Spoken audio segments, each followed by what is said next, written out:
സകലത്തിന്റെയും സൃഷ്ടാവും പിതാവുമായ ദൈവത്തിന്റെയും കർത്താവായ യേശുക്രിസ്തുവിന്റെയും നാമത്തിൽ ഏവർക്കും സ്നേഹവന്ദനം. ഇന്ന് ഒക്ടോബർ 4. ഇന്ന് നമ്മൾ വായിക്കുന്ന ആദ്യത്തെ വായനാഭാഗം ദിനവൃത്താന്തം 1-ാം പുസ്തകം 18-ഉം 19-ഉം അധ്യായങ്ങൾ. ദിനവൃത്താന്തം 1-ാം പുസ്തകം 18-ാം അധ്യായം 1-ാം വാക്യം മുതൽ. അതിന്റെ ശേഷം ദാവീദ് ഫെലിസ്ത്യരെ തോൽപ്പിച്ചടക്കി ഗത്തും അതിനോട് ചേർന്ന ഗ്രാമങ്ങളും ഫെലിസ്ത്യരുടെ കയ്യിൽ നിന്ന് പിടിച്ചു. പിന്നെ അവൻ മോവാബിനെ തോൽപ്പിച്ചു. മോവാബ്യർ ദാവീദിന്റെ ദാസന്മാരായി കാഴ്ച കൊണ്ടുവന്നു. സോബ രാജാവായ ഹദദേസർ ഫ്രാത്ത് നദീതീരത്തിങ്കൽ തന്റെ ആധിപത്യം ഉറപ്പിപ്പാൻ പോയപ്പോൾ ദാവീദ് അവനെയും ഹമാത്തിൽ വെച്ച് തോൽപ്പിച്ചു കളഞ്ഞു. അവന്റെ വക 1000 രഥങ്ങളെയും 7000 കുതിരപ്പടയാളികളെയും 20,000 കാലാളുകളെയും ദാവീദ് പിടിച്ചു. ദാവീദ് അവയിൽ 100 രഥകുതിരകളെ വെച്ചുകൊണ്ട് ശേഷം രഥകുതിരകളെ ഒക്കെയും കുതിഞരമ്പ് വെട്ടിക്കളഞ്ഞു.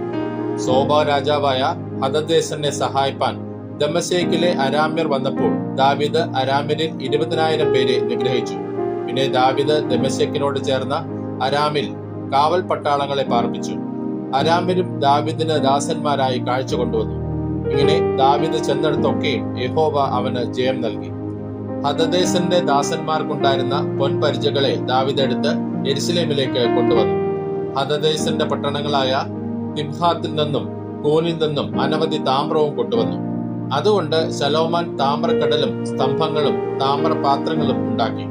എന്നാൽ ദാവീദ് സോബ രാജാവായ ഹദദേസന്റെ സൈന്യത്തെ എല്ലാം തോൽപ്പിച്ചു കളഞ്ഞു എന്ന് ഹമാത്ത് രാജാവായ തോവ് കേട്ടപ്പോൾ അവൻ ദാവീദ് രാജാവിനോട് കുശലം ചോദിപ്പാനും അവൻ ഹദദേസനോട് യുദ്ധം ചെയ്ത് അവനെ തോൽപ്പിച്ചത് കൊണ്ട് അവനെ അഭിനന്ദിപ്പാനും തന്റെ മകനായ ഹദോരാമിനെ അയച്ചു. ഹദദേസനും തോവും തമ്മിൽ കൂടെ കൂടെ യുദ്ധമുണ്ടായിരുന്നു. അവൻ പൊന്ന്, വെള്ളി, താമ്രം ഇവ കൊണ്ടുള്ള സകലവിധ സാധനങ്ങളെയും കൊണ്ടുവന്നു. ദാവീദ് രാജാവ് അവയെ താൻ ഏദോം, മോവാബ്, അമോര്യർ, ഫെലിസ്ത്യർ, അമാലേക്ക് മുതലായ സകല ജാതികളുടെ പക്കൽ നിന്ന് പിടിച്ചെടുത്ത വെള്ളിയോടും പൊന്നിനോടും കൂടെ യഹോവയ്ക്ക് വിശുദ്ധീകരിച്ചു. സെരൂയയുടെ മകനായ അബീശായി ഉപ്പ് താഴ്വരയിൽ വെച്ച് ഏദോമിൽ 18,000 പേരെ സംഹരിച്ചു. ദാവീദ് ഏദോമിൽ കാവൽ പട്ടാളങ്ങളെ ആക്കി. ഏദോമ്യർ എല്ലാവരും അവന് ദാസന്മാരായി തീർന്നു. അങ്ങനെ ദാവീദ് ചെന്നിടത്തൊക്കെയും യഹോവ അവന് ജയം നൽകി. ഇങ്ങനെ ദാവീദ് എല്ലാ ഇസ്രായേലിനും രാജാവായി വാണു. തന്റെ സകല ജനത്തിനും നീതിയും ന്യായം നടത്തി വന്നു. സെരൂയുടെ മകനായ യോവാബ് സേനാധിപതിയായിരുന്നു. അഹീലൂദിന്റെ മകനായ യഹോശാഫാത്ത് മന്ത്രിയും അഹീത്തൂബിന്റെ മകനായ സാദോക്കും അബ്യാഥാരിന്റെ മകനായ അഹീമേലക്കും പുരോഹിതന്മാരും ശഫ്ശ രായസക്കാരനും യഹോയാദയുടെ മകനായ ബെനയാവ് ക്രേത്യർക്കും പ്ലേത്യർക്കും അധിപതിയും ആയിരുന്നു. ദാവീദിന്റെ പുത്രന്മാർ രാജാവിന്റെ അടുക്കൽ പ്രധാന പരിചാരകന്മാരായിരുന്നു. ദിനവൃത്താന്തം 1-ാം പുസ്തകം 19-ാം അധ്യായം 1-ാം വാക്യം മുതൽ. അതിന്റെ ശേഷം അമ്മോന്യരുടെ രാജാവായ നാഹാശ് മരിച്ചു. അവന്റെ മകൻ അവന് പകരം രാജാവായി. അപ്പോൾ ദാവീദ്, നാഹാശ് എനിക്ക് ദയ കാണിച്ചത് കൊണ്ട് അവന്റെ മകനായ ഹാനൂന് ഞാനും ദയ കാണിക്കും എന്ന് പറഞ്ഞു. അങ്ങനെ അവന്റെ അപ്പനെ കുറിച്ച് അവനോട് ആശ്വാസവാക്ക് പറവാൻ ദാവീദ് ദൂതന്മാരെ അയച്ചു. ദാവീദിന്റെ ദൂതന്മാർ അമ്മോന്യരുടെ ദേശത്ത് ഹാനൂന്റെ അടുക്കൽ അവനെ ആശ്വസിപ്പിക്കാൻ വന്നപ്പോൾ ഹാമോന്യ പ്രഭുക്കന്മാർ ഹാനൂനോട്, ദാവീദ് നിന്റെ അപ്പനെ ബഹുമാനിച്ചിട്ടാകുന്നു നിന്റെ അടുക്കൽ ആശ്വസിപ്പിക്കുന്നവരെ അയച്ചിരിക്കുന്നത് എന്ന് നിനക്ക് തോന്നുന്നുവോ? ദേശത്തെ പരിശോധിപ്പാനും മുടിപ്പാനും ഉറ്റുനോക്കുവാനുമല്ലയോ അവന്റെ ഭൃത്യന്മാർ നിന്റെ അടുക്കൽ വന്നിരിക്കുന്നത് എന്ന് പറഞ്ഞു. അപ്പോൾ ഹാനൂൻ ദാവീദിന്റെ ഭൃത്യന്മാരെ പിടിച്ച് ക്ഷൗരം ചെയ്യിച്ച് അവരുടെ അങ്കികളെ നടുവിൽ ആസനം വരെ മുറിച്ചു കളഞ്ഞ് വിട്ടയച്ചു. ചിലർ ചെന്ന് ആ പുരുഷന്മാരുടെ വസ്തുത ദാവീദിനെ അറിയിച്ചു. അവർ ഏറ്റവും ലജ്ജിച്ചിരിക്കയാൽ അവൻ അവരെ എതിരേൽപ്പാൻ ആളയച്ചു. നിങ്ങളുടെ താടി വളരുന്നത് വരെ യെരിഹോവിൽ പാർത്തിട്ട് മടങ്ങി വരുവിൻ എന്ന് രാജാവ് പറയിച്ചു. തങ്ങൾ ദാവീദിന് വെറുപ്പായി എന്ന് അമ്മോന്യർ കണ്ടപ്പോൾ ഹാനൂനും അമ്മോന്യരും മെസൊപ്പൊത്തോമിയിൽ നിന്നും മയഖയോട് ചേർന്ന അരാമിൽ നിന്നും സോബയിൽ നിന്നും രഥങ്ങളെയും കുതിരപ്പടയാളികളെയും 1000 താലന്ത് വെള്ളി കൊടുത്ത് കൂലിക്ക് വാങ്ങി. അവർ 30,000 രഥങ്ങളെയും മയഖ രാജാവിനെയും അവന്റെ പടജനത്തെയും കൂലിക്ക് വാങ്ങി. അവർ വന്ന് മെദബയ്ക്ക് മുമ്പിൽ പാളയമിറങ്ങി. അമ്മോന്യരും അവരുടെ പട്ടണങ്ങളിൽ നിന്ന് വന്നുകൂടി പടയ്ക്ക് പുറപ്പെട്ടു. ദാവീദ് അത് കേട്ടപ്പോൾ യോവാബിനെയും വീരന്മാരുടെ സകല സൈന്യത്തെയും അയച്ചു. അമ്മോന്യർ പുറപ്പെട്ട് പട്ടണത്തിന്റെ പടിവാതിൽക്കൽ പടയ്ക്ക് അണിനിരന്നു. വന്ന രാജാക്കന്മാരോ തനിച്ച് വെളിപ്രദേശത്തായിരുന്നു. തന്റെ മുമ്പിലും പിമ്പിലും പടം നിരന്നിരിക്കുന്നുവെന്ന് കണ്ടപ്പോൾ യോവാബ് എല്ലാ ഇസ്രായേൽ വീരന്മാരിൽ നിന്നും ആളുകളെ തിരഞ്ഞെടുത്ത് അരാമ്യർക്കെതിരെ അണിനിരത്തി. ശേഷം പടജനത്തെ അവൻ തന്റെ സഹോദരനായ അബീശായെ ഏൽപ്പിച്ചു. അവർ അമ്മോന്യർക്കെതിരെ അണിനിരന്നു. പിന്നെ അവൻ, അരാമ്യർ എന്റെ നേരെ പ്രാബല്യം പ്രാപിച്ചാൽ നീ എനിക്ക് സഹായം ചെയ്യണം. അമ്മോന്യർ നിന്റെ നേരെ പ്രാബല്യം പ്രാപിച്ചാൽ ഞാൻ നിനക്ക് സഹായം ചെയ്യും. ധൈര്യമായിരിക്ക, നാം നമ്മുടെ ജനത്തിനും നമ്മുടെ ദൈവത്തിന്റെ പട്ടണങ്ങൾക്കും വേണ്ടി പുരുഷത്വം കാണിക്കുക. യഹോവയോ തനിക്ക് ഇഷ്ടമായത് ചെയ്യുമാറാകട്ടെ എന്ന് പറഞ്ഞു. പിന്നെ യോവാബും കൂടെയുള്ള ജനവും അരാമ്യരോട് പടയ്ക്ക് അടുത്തു. അവർ അവന്റെ മുമ്പിൽ നിന്ന് ഓടി. അരാമ്യർ ഓടിപ്പോയി എന്ന് കണ്ടപ്പോൾ അമ്മോന്യരും അതുപോലെ അവന്റെ സഹോദരനായ അബീശായുടെ മുമ്പിൽ നിന്ന് ഓടി പട്ടണത്തിൽ കടന്നു. യോവാബ് യെരൂശലേമിലേക്ക് പോന്നു. തങ്ങൾ ഇസ്രായേലിനോട് തോറ്റുപോയി എന്ന് അരാമ്യർ കണ്ടപ്പോൾ അവർ ദൂതന്മാരെ അയച്ച് നദിക്ക് അക്കരെയുള്ള അരാമ്യരെ വരുത്തി. ഹദദേസന്റെ സേനാധിപതിയായ ശോഫക് അവരുടെ നായകനായിരുന്നു. അത് ദാവീദിന് അറിവ് കിട്ടിയപ്പോൾ അവൻ എല്ലാ ഇസ്രായേലിനെയും കൂട്ടി യോർദാൻ കടന്ന് അവർക്കെതിരെ ചെന്ന് അവരുടെ നേരെ അണിനിരത്തി. ദാവീദ് അരാമ്യർക്ക് നേരെ പടയ്ക്ക് അണിനിരത്തിയ ശേഷം അവർ അവനോട് പടയേറ്റ് യുദ്ധം ചെയ്തു. എന്നാൽ അരാമ്യർ ഇസ്രായേലിന്റെ മുമ്പിൽ നിന്നോടി. ദാവീദ് അരാമ്യരിൽ 7000 തേരാളികളെയും 40,000 കാലാളുകളെയും നിഗ്രഹിച്ചു. സേനാപതിയായ ശോഫക്കിനെയും കൊന്നുകളഞ്ഞു. ഹദദേസന്റെ ഭൃത്യന്മാർ തങ്ങൾ ഇസ്രായേലിനോട് തോറ്റുപോയെന്ന് കണ്ടിട്ട് ദാവീദിനോട് സന്ധി ചെയ്ത് അവനെ കീഴടങ്ങി. അമ്മോന്യരെ സഹായിപ്പാൻ അരാമ്യർ പിന്നെ തുനിഞ്ഞതുമില്ല. ഇന്ന് നമ്മൾ വായിക്കുന്ന രണ്ടാമത്തെ വായനാഭാഗം യെഹെസ്കേൽ പ്രവാചകന്റെ പുസ്തകം 30-ാം അധ്യായം. യെഹെസ്കേൽ പ്രവാചകന്റെ പുസ്തകം 30-ാം അധ്യായം 1-ാം വാക്യം മുതൽ. യഹോവയുടെ അരുളപ്പാട് എനിക്കുണ്ടായത് എന്തെന്നാൽ, മനുഷ്യപുത്ര, നീ പ്രവചിച്ച് പറയേണ്ടത്, യഹോവയായ കർത്താവ് ഇപ്രകാരം അരുളി ചെയ്യുന്നു. അയ്യോ കഷ്ടദിവസം എന്ന് മുറയിടുവിൻ.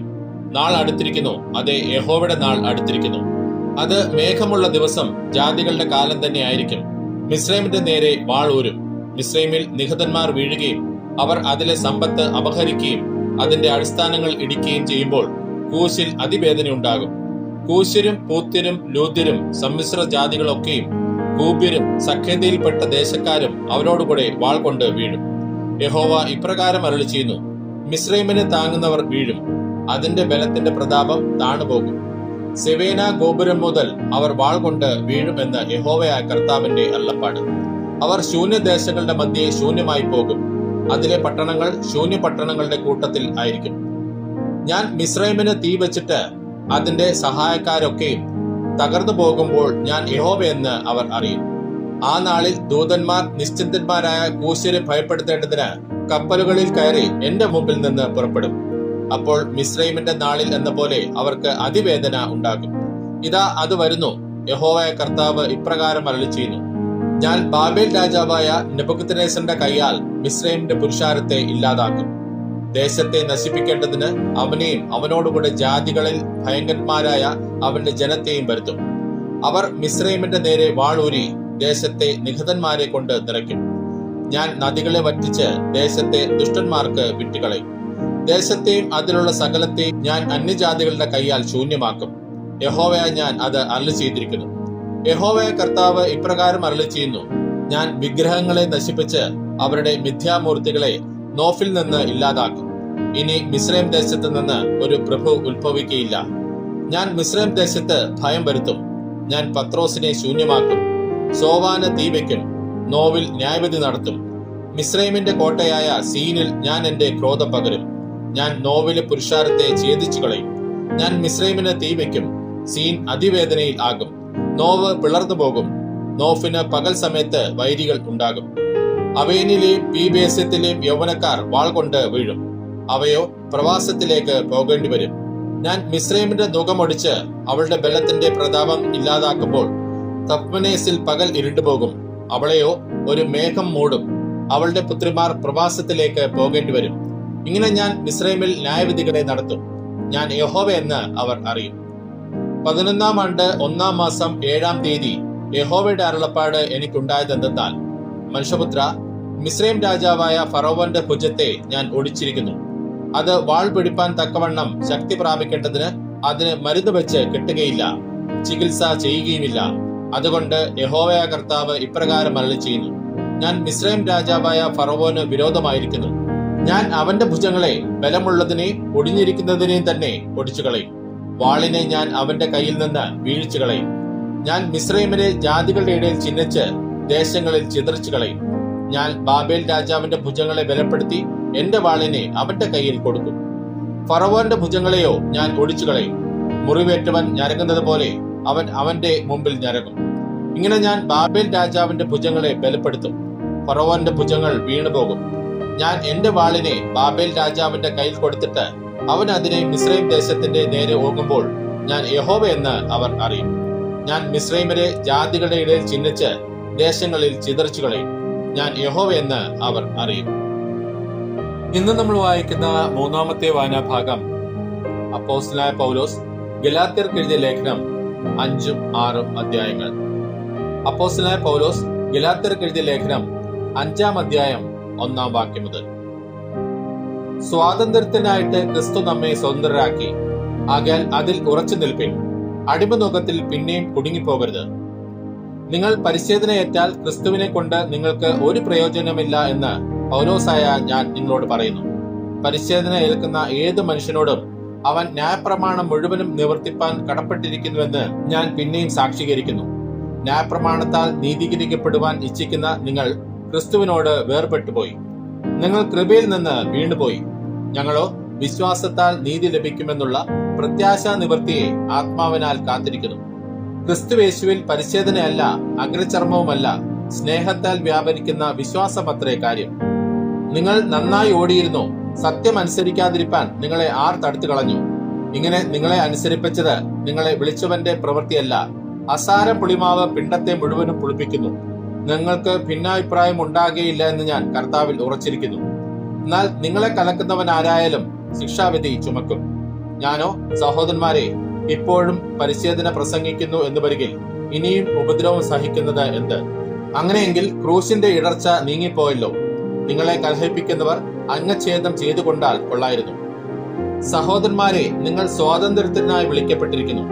ഈ സ്വാതന്ത്ര്യം ജഡത്തിന് അവസരമാക്കുക മാത്രം ചെയ്യാതെ സ്നേഹത്താൽ അന്യോന്യം സേവിപ്പിൻ. കൂട്ടുകാരനെ നിന്നെ പോലെ തന്നെ സ്നേഹിക്കണമെന്നുള്ള ഏകവാക്യത്തിൽ ന്യായപ്രമാണം മുഴുവനും അടങ്ങിയിരിക്കുന്നു. നിങ്ങൾ അന്യോന്യം കടിക്കുകയും തിന്നുകളയുകയും ചെയ്താലോ ഒരുവനാൽ ഒരുവൻ ഒടുങ്ങിപ്പോകാതിരിപ്പാൻ സൂക്ഷിച്ചുകൊള്ളുവിൻ. ആത്മാവിനെ അനുസരിച്ച് നടപ്പിൻ. എന്നാൽ നിങ്ങൾ ജഡത്തിന്റെ മോഹം നിവർത്തിക്കുകയില്ല എന്ന് ഞാൻ പറയുന്നു. ജഡാഭിലാഷം ആത്മാവിനും ആത്മാഭിലാഷം ജഡത്തിനും വിരോധമായിരിക്കുന്നു. നിങ്ങൾ ഇച്ഛിക്കുന്നത് ചെയ്യാതെ വണ്ണം അവ തമ്മിൽ പ്രതികൂലമല്ലോ. ആത്മാവിനെ അനുസരിച്ച് നടക്കുന്നുവെങ്കിൽ നിങ്ങൾ ന്യായപ്രമാണത്തിന് കീഴുള്ളവരല്ല.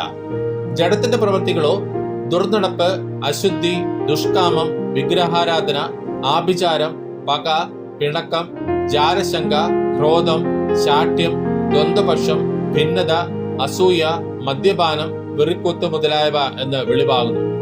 ഈ വക പ്രവർത്തിക്കുന്നവർ ദൈവരാജ്യം അവകാശമാക്കുകയില്ല എന്ന് ഞാൻ മുമ്പേ പറഞ്ഞതുപോലെ ഇപ്പോഴും നിങ്ങളോട് മുൻകൂട്ടി പറയുന്നു. ആത്മാവിന്റെ ഫലമോ സ്നേഹം, സന്തോഷം, സമാധാനം, ദീർഘക്ഷമ, ദയ, പരോപകാരം, വിശ്വസ്തത, സൗമ്യത, ഇന്ദ്രിയജയം. ഈ വകയ്ക്ക് വിരോധമായി ഒരു ന്യായപ്രമാണവുമില്ല. ക്രിസ്തുയേശുവിലുള്ളവർ ജഡത്തെ അതിന്റെ രാഗമോഹങ്ങളോടുകൂടെ ക്രൂശിച്ചിരിക്കുന്നു. ആത്മാവിനാൽ നാം ജീവിക്കുന്നുവെങ്കിൽ ആത്മാവിനെ അനുസരിച്ച് നടക്കുകയും ചെയ്യുക. നാം അന്യോന്യം പോരിന് വിളിച്ചും അന്യോന്യം അസൂയപ്പെട്ടുകൊണ്ട് വൃഥാഭിമാനികൾ ആകരുത്.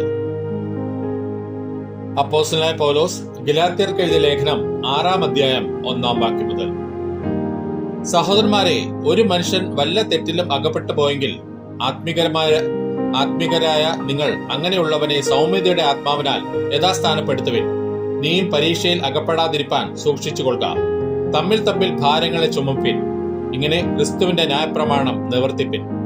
താൻ അല്പനായിരിക്കെ മഹാനാകുന്നുവെന്ന് ഒരുത്തൻ നിരൂപിച്ചാൽ തന്നെത്താൻ വഞ്ചിക്കുന്നു.